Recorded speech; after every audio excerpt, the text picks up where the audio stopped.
Token কাটতে লাগে, যেই বাচ্চাকে দেখানো হবে সেই বাচ্চার আধার কার্ড।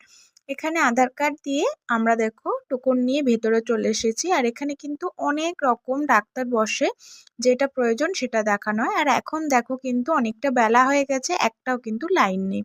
আমাদের রিপোর্টটা দেখানো হয়ে গেছে, এরপর চলে এসেছি কিছু খাওয়ার জন্য।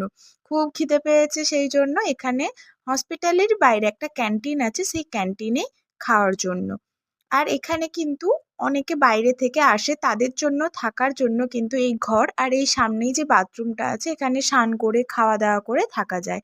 এখানে আমরা নিয়ে নিয়েছিলাম ধোসা। প্রথমেই ধোসাটা খেয়ে নিচ্ছি আমি। মাম তো খেতে পারে না, ওর হাতে একটু দিয়েছি, ও নিয়ে একটু খেলা করছে, ওই বসে আছে আর কি। নিয়েছিলাম পুরি আর আলুর তরকারি। আমাদের খাওয়া হয়ে গেছে, এরপর আমরা চলে যাব বাড়ি, সেই জন্য বাইরে এসে একটু ওয়েট করেছিলাম ওলা বুক করে।